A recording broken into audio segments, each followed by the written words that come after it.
So the entry-level wages as a proportion of the more experienced workers' wages is quite high because there's very little wage progression. And so the Treasury distorts that to then say the entry-level wages are too high. And therefore, the existing poverty wages that we have, and remember, over half of South Africa's workers earn below 3,500 Rand a month, which is below any poverty measure which is agreed to by a range of independent institutions. So over half our workforce are working for poverty wages.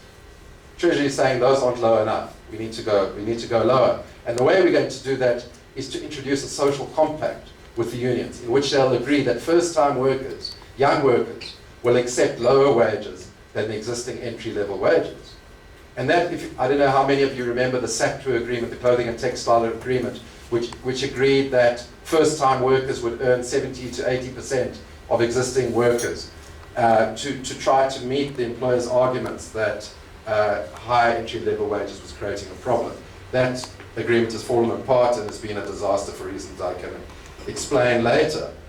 So that's what we call the social coercion part, pushing the labour movement into a social compact which agrees to these types of measures. The second set of measures are legislative measures, which would see measures to make dismissals easier, to allow free rein to labour brokers up to 6 months, that's now been reduced to 3 months, reducing worker rights in SMMEs, remember the SMMEs are where the 9.9 million jobs are going to come from, and broadening the definition of essential services to prevent strikes in large parts of the public sector. And this is combined with the proposal for the social contract, as I indicated, which I'll come back to. So the NDP is based on a false assumption, which is discredited by a whole range of economists in this country, that by reducing wages, employers will be more prepared to employ workers, particularly first-time workers, because as profits rise, what are employers going to do? They're going to invest those profits into more production, employment of more workers, and so on.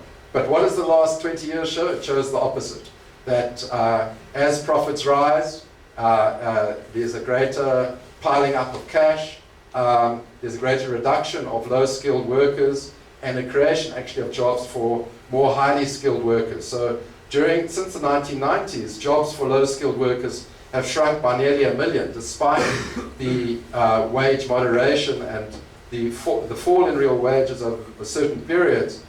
So low wages don't create employment. On the other hand, 2.5 million jobs have been created for higher paid, higher skilled workers over the same period, in which real wages for skilled workers have gone up very significantly. So it also bases its proposal for a social accord on the myth that if workers receive wage increases below the level of productivity growth, employers will deliver greater investment, as I indicated, because of greater profit. But there's a fascinating quote in the NDP which cites a study by economists that, quote, profit margins are already very high in South Africa. Low profits may not actually be the reason for low levels of investment. Given deep inequalities, workers do not see why they should accept wage restraint. So in one fell swoop, they completely decimate the basis of their economic model. So on macroeconomic issues, proposes a business as usual macroeconomic stance. It's like the 2008 financial crisis never happened. All the radical new thinking that's taking place, if you're reading fascinating stuff that's coming out of UNCTAD, for example, the United Nations Commission on Trade and Development, but even the IMF and the World Bank, radically revising some of their preconceptions around inflation targeting, around even capital controls, calling for capital controls now, around taxation. We could quote a whole host of issues. The NDP doesn't even recognize that this shift has taken place internationally. It instead goes for the orthodox business as usual macroeconomic strategy, fiscal restraint, budget surpluses, floating exchange rates, non-intervention in financial markets, a major focus on price stability, including inflation, cutting back of consumption expenditure, including implied cuts to the public sector wages and the size of the public sector. There's no talk of the need for an aggressive, systematic program of macroeconomic stimulus, despite the financial crisis. In fact, I was looking at the medium-term budget policy statement from this year, and what they propose is a levelling off of expenditure which is almost capped at 2% of real expenditure. The NDP does recognize that volatility and overvaluation of the currency is a problem, but then provides no real solutions as to how to deal with this, because it doesn't like any intervention by the state. And it focuses on the need for greater investment, but as we indicated, it leaves the private sector to itself. It doesn't have a vision for an activist state, for much greater investment role for DFIs and parastatals. I was looking at the experience of Brazil, where the Brazilian government has now capitalized the BNDES, the largest development bank in the world, to something like 33% of its assets. And the BNDES has increased its expenditure by something like 400% over the last 5 to 6 years.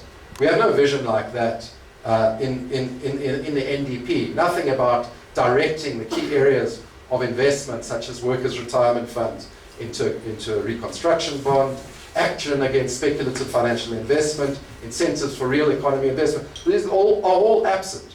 And these are all areas where we've got detailed proposals and alternatives which have been put forward, for example, in the Alliance and so on. Even on local procurement, which is now a government policy, there's a mixed message. Treasury says we must be careful about this. I say Treasury. The NDP says we must be careful about this. It can have certain perverse consequences. Same with beneficiation. Mixed message, although it's government policy. And of course, there's a massive a focus on the rate of economic growth as a major solution, despite the fact that we live in a particular international context. The focus on exports, completely unrealistic in the current economic climate, but most importantly ignores the need for structural transformation, which will ensure that our growth is redistributive, inclusive, employment-driven.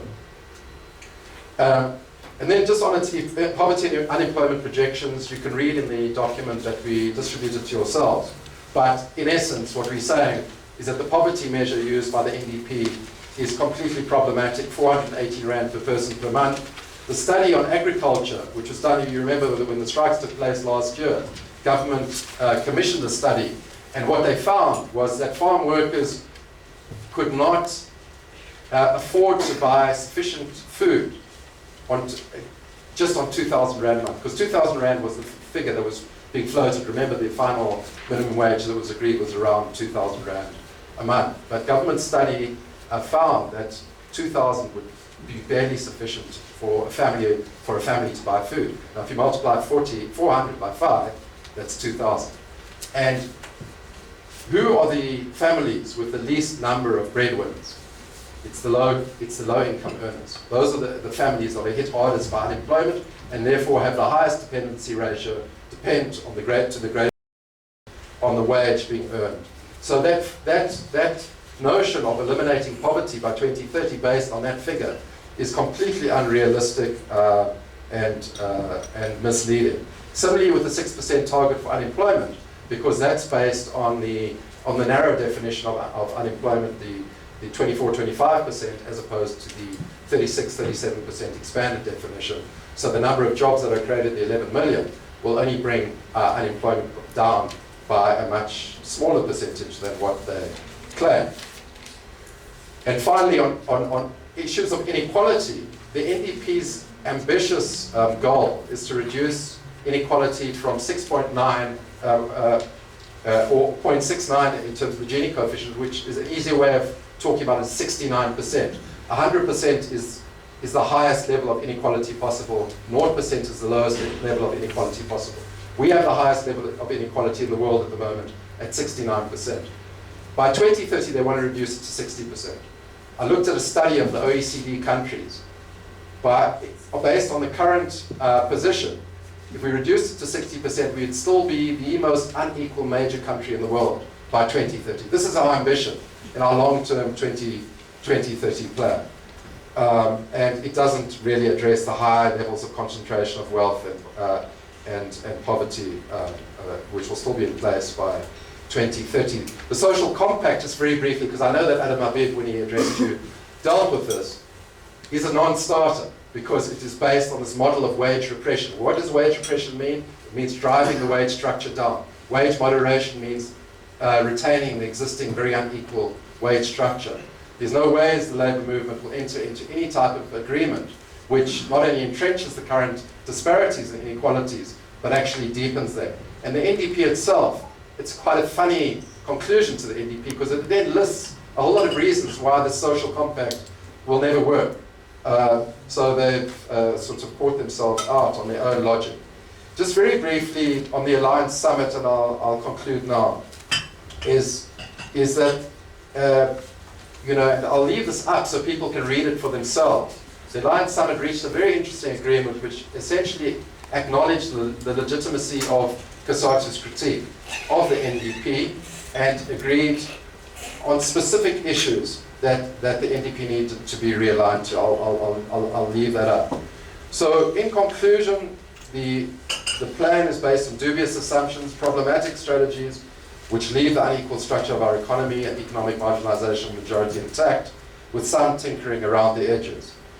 I must say that in the Alliance Summit resolution, we do identify the fact that there are some positive statements that are made in the NDP in the chapter on the economy, but they are not taken forward by the concrete proposals in the document. And I haven't dealt with the fact that we also acknowledge that there's certain other chapters and proposals in the NDP that are positive and that we are not necessarily opposed to. But on the economic dimension of the plan, we feel it would be a disaster for our country if it is implemented, and if it is, it will cause massive conflict and deepen the current economic and social downward spiral. Thanks.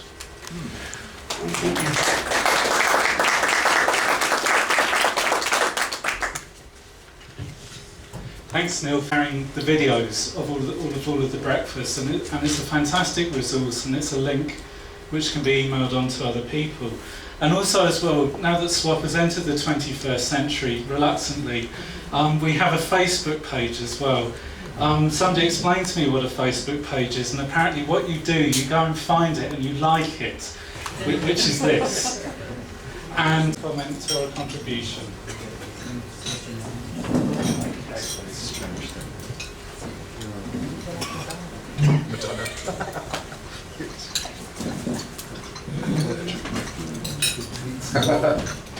Hi, I'm Tim from Section 27. Thanks for the presentation and the piece. They're both very, very good and informative. My question really is to do with the positioning and the layout of your presentation. So I think that the most damning parts of what you presented come near the end. And I wonder why everything that you're arguing isn't framed by those. So the NDP has a very clear idea of development and doesn't express it, at least openly. And it has a very clear idea about how the country is going to be developed. And that idea clearly doesn't take inequality very seriously.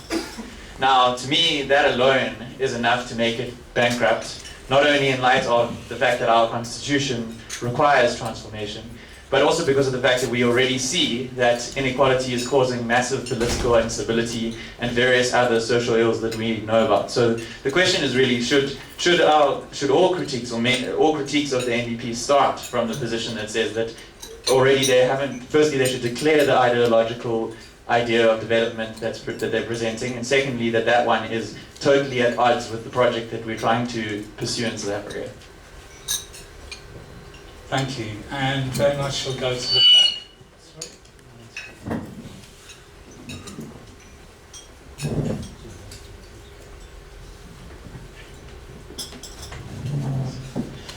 Thanks for the good presentation. It has been a pleasure hearing you present all the things that you had. My name is Rodebe Rovengu. I'm in favor of the NDP paper. The thing is, beforehand, before the NDP, in South Africa we didn't have a framework of going forward. However, the document itself, in all its flaws, which is common in any document adopted from, a policy document adopted from another country and trying to fit it into our own country and policies, facilitated a breakfast like this so that we can actually now build on what an existing framework like the NDP so that we move the country forward. Thank you. I'm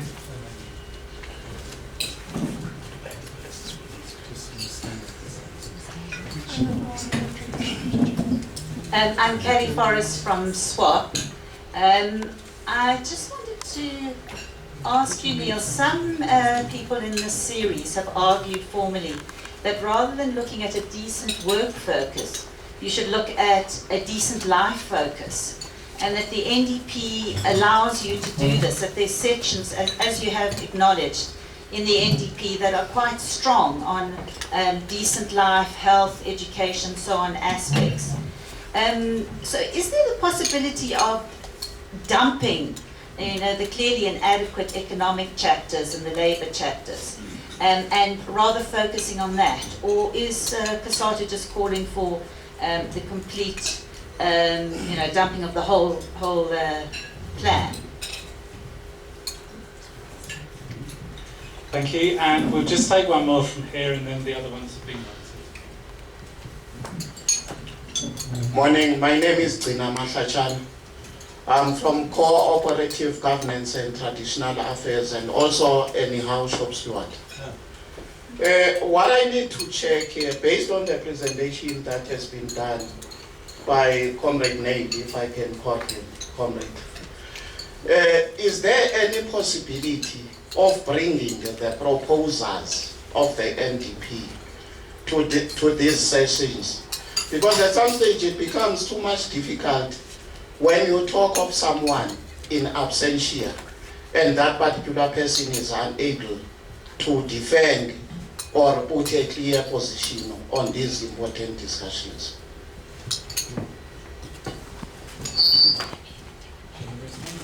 My name is Dira Matahana. I just want to highlight some technicalities which I think there's some discrepancies between what you have presented